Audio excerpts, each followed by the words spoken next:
Good morning, and thank you for joining me on the Path to Liberty. I'm Michael Bolden with the 10th Amendment Center, and this is the Fast Friday edition of the show for October 14th, 2022. And I know those of you who already understand the dangers of the massive regulatory state we live under today won't be surprised to hear what I'm covering today. On this episode, I'm going to go through some of the highlights of a Wall Street Journal report that came out just this week, how they found proof of literally thousands of executive branch employees owning or trading stocks that stand to lose or gain value based on actions of their own agencies. What a surprise, right? Corruption. So I'm also going to share some warnings on corruption from leading founders, old revolutionaries, people like James Madison, George Mason, Thomas Jefferson, and a few others. First of all, before getting to that, a quick hello and a huge thank you. Thank you so much for being here. Whether this is your first episode or you've been here for every single one since day one, I can't thank you enough. But since it's Fast Friday, I promise not to take up too much of your time. Let's see if I can get this info out to you in the next 10 to 15 minutes. And I want to point out that all the stuff that I'm mentioning in this episode and the stuff that I mention in every episode, there's a show notes section over at our show homepage, 10thamendmentcenter.com/path-to-liberty. It's all spelled out. You're going to find all the archives of the show. I publish a new post for every episode about 1 to 2 hours after the live stream is done. And there you're going to find all the reference links so you can read and learn more in context on your own time. Anyways, 10thamendmentcenter.com/path-to-liberty. Let's get right to this. I want to start out with a warning from the great anti-federalist writer Brutus in his first paper. This is October 18, 1787. Here's how he put it. In so extensive a republic, the great officers of government would soon become above the control of the people and abuse their power to the purpose of aggrandizing themselves and oppressing them. So they're always going to use power. People with power are going to use power to advance their own personal interests. What a big surprise. And Brutus was concerned, I'm not going to get into the details of all of his warnings here, but he was concerned that the more centralized, the more consolidated the power was in the hands of fewer and fewer people, the more that this type of thing would happen. James Madison, on the other end of the spectrum, the Federalist side, of course, he was one of the authors of the Federalist Papers, and he wanted a far more centralized government than even what he got. Here's how he put it in a letter to Thomas Jefferson in October of 1788, just about a year after Brutus. He said, where the power is in the few, it is natural for them to sacrifice the many to their own partialities and corruptions. Very similar message. Basically, the fewer the people that are in power and the more power that are in those hands, the more likely you're going to see corruption, plunder, and waste, which I'll get to in a moment. Here's George Mason. This was in the Virginia Ratifying Convention. He expected, there was a lot of concern about the number of representatives, and they thought that having too few representatives was going to lead to corruption, and there was a lot of comparison to the corruption and bribery that would take place in the British system. Of course, that's what they understood the best. And Mason actually thought things were going to be worse. Many of the Federalists kind of poo-pooed the idea, oh, you're not going to, there's no worry about this. We've got this all figured out. But Mason was very concerned, along with others. And here's how he put it. Bribery and corruption, in my opinion, will be practiced in America more than in England. And with that, let's go to this Wall Street Journal report. I will link to it in the show notes. I've also got an archive.is link to it, so you can see the archive of it, whether you have a subscription there or not. But here's how they put it. This is October 11th. Thousands of officials across the government's executive branch reported owning or trading stocks that stood to rise or fall with decisions their agencies made. What a surprise, right? More than 2,600 officials. And mind you, they didn't get all the information from all the agencies. A lot of it was never released to them. So this is just of what they found or what they had access to. More than 2,600 officials at agencies from the Commerce Department to the Treasury Department during both administrations, this is just a 5-year period from 2016 through 2021, disclosed stock investments in companies while those same companies were lobbying their agencies for favorable policies. So whether it's buy or sell or hodl or whatever it may be, These are people who are standing to benefit from the actions of the regulatory agencies. And many times, even if they weren't at the top of the power pyramid, they're certainly involved in the whole process, and they're making loot on it.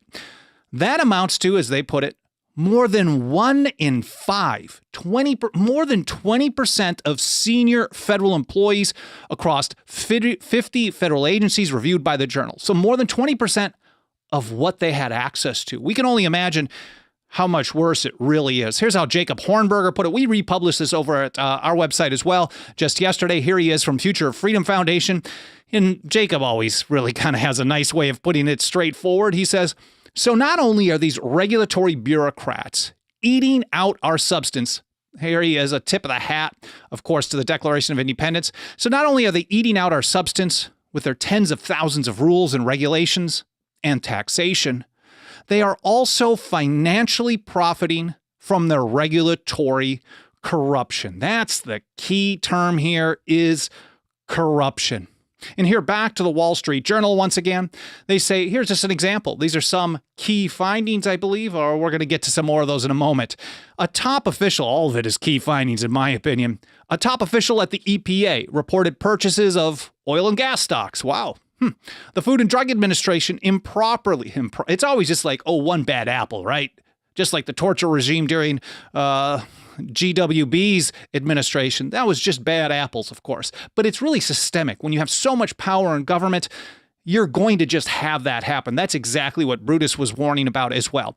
The FDA improperly let an official own dozens of food and drug stocks on its no-buy list.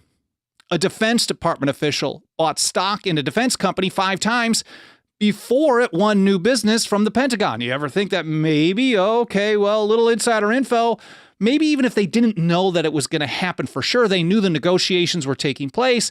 If you're going to take a risk, that's a much less risk than someone who does not have that information. Of course, you and I, it's supposedly, quote, illegal to do insider trading, but these people are doing it all the time. David Henderson over at Mises.org. This is an old school article, maybe 20 years ago. I'm not sure exactly how old it is, but they've got such a great library over there.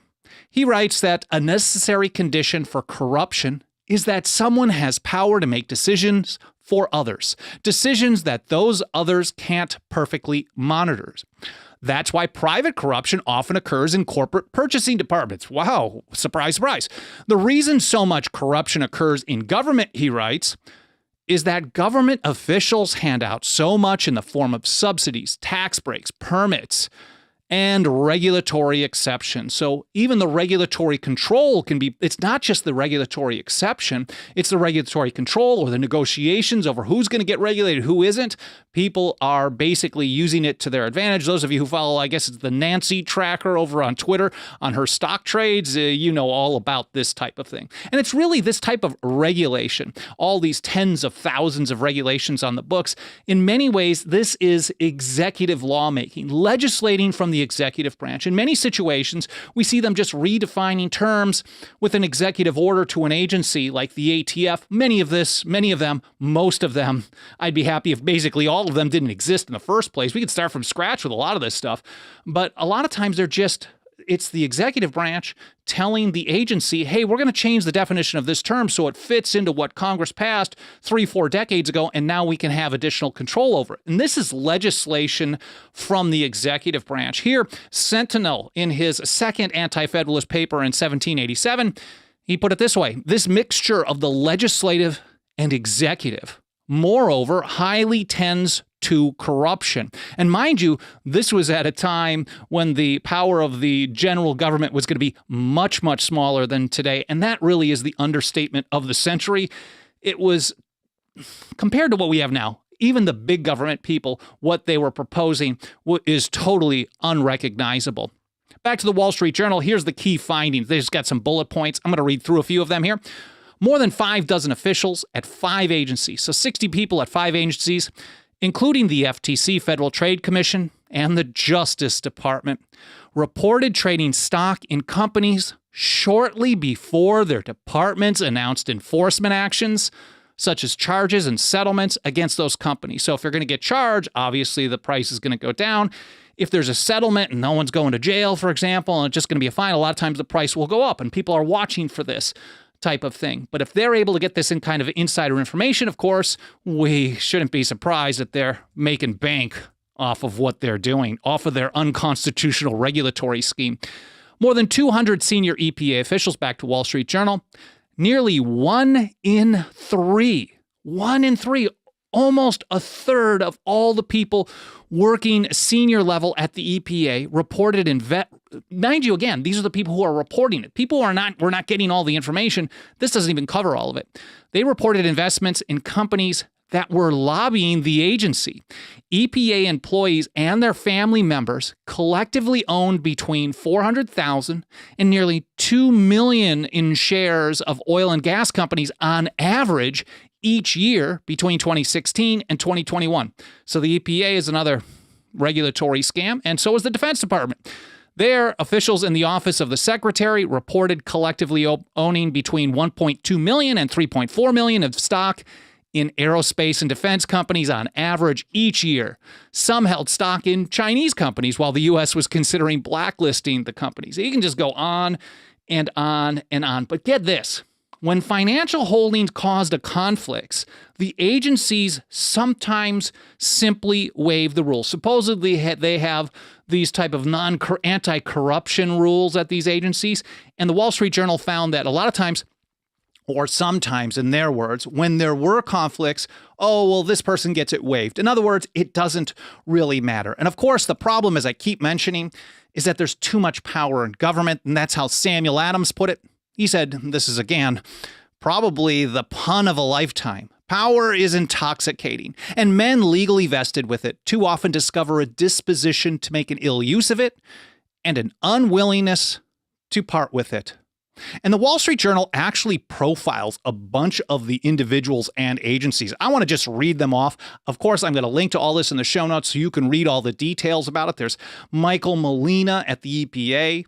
Now, most of these people, I've never even heard their names. But it's important that we're aware of these people, the deep state people behind the scenes, scamming the system, or the system is set up for it so it's easy for them to scam. There's Michael Molina at EPA, Greg Zacharias and Reed Warner at the Department of Defense, Malcolm Bertoni at FDA, Valerie Hardy Maloney at NLRB, and Min Wei at the Federal Reserve Board. You can read pretty decent overviews of each of their actions. And Mercy Otis Warren may have summed it up best in her great History of the Rise, Progress, and Termination of the American Revolution. This is from Volume 1. She says, thus, when we look over the theater of human action, in other words, studying the activity of human beings over centuries, because if you understand human nature and you understand the potential for corruption and what draws things to bad results, then you can kind of properly prepare against it. That's the whole notion there. We learn from history or we're doomed to repeat it, right? Even if it doesn't repeat exactly. Thus, when we look over the theater of human action, she wrote, scrutinize the windings of the heart and survey the transactions of man from the earliest to the present period, it must be acknowledged that ambition and avarice are the leading springs which generally actuate the restless mind. And avarice, of course, is extreme greed for wealth or some kind of material gain. That's a good way to describe it. And she says from these primary sources of corruption, so ambition and extreme greed are the primary sources of corruption, have arisen all the rapine and confusion, the depredation and ruin that have spread distress over the face of the earth from the days of Nimrod to Caesar, and from Caesar to an arbitrary prince in the House of Brunswick, and of course, to the so-called presidents, the elective despotism of today. And here's from Mises.org once again. This is from David Henderson. If government control breeds corruption, one thing that's not going to reduce corruption is more government control. Because so many people, when they see these types of things, they're like, well, there ought to be a law. We should get government. We should get Congress or the executive branch to implement some rule or law or regulation or something to control the government. And if you rely on government to control itself, you shouldn't be surprised that they have so many loopholes that it does absolutely nothing in practice. So Henderson put it this way. For any country, The clearest way out of corruption is to reduce the scale and scope of government. And this was pretty much what Thomas Jefferson was saying more than 2 centuries ago. And it's time to kind of heed his warnings. Here he is in a letter to Gideon Granger, August 13th, 1800. Our country is too large to have all its affairs directed by a single government. Consolidation, centralization of power. Public servants at such a distance and from under the eye of their constituents will, from the circumstance of distance, be unable to administer and overlook all the details necessary for the good government of the citizen. So on the one hand, just having a large centralized state means they're not going to know the right things to do or just to maybe keep hands off for people in various areas. But on the other side, he said in the same circumstance, by rendering detection impossible to their constituents, will invite the public agents to corruption, plunder, and waste. And he expected that the more centralized a state, the more that the central government, the more that the general government assumed the powers that were supposed to be reserved to the people of the several states, the people and the states, if they started taking over basically everything, it would end with this. What an augmentation of the field for jobbing, speculating, plundering, office building, and office hunting would be produced by an assumption of all state powers into the hands of the general government. Again, that was over 2 centuries ago. It's really time to heed these kinds of warnings. Decentralization is really the only path to reduce this level of corruption. And then when you have it on a state or a local level, because they're corrupt too, they're going to have less corruption because they're not getting funded by the central state far away, and it's a little bit less difficult to deal with once you clear out the empire from basically causing most of the problems. Well, I hope you guys found this interesting. I hope it was educational. More important than anything, I hope you learned something. Of course, I will link to everything over in the show notes over at 10thamendmentcenter.com/path-to-liberty. And if you do want to help us get this kind of message out to more and more people, nothing helps us get that job done every single day and roll up our sleeves to reach and teach people about the Constitution and liberty and how to defend both when government refuses to, which is constantly, more than the financial faith and support of our members. You can join us for as little as $2 a month over at 10thamendmentcenter.com/members. Again, 10thamendmentcenter.com/members. I really appreciate you spending some time with me today. I hope you enjoyed the episode. I hope you have an awesome weekend, and I'll see you next week here on the Path to Liberty.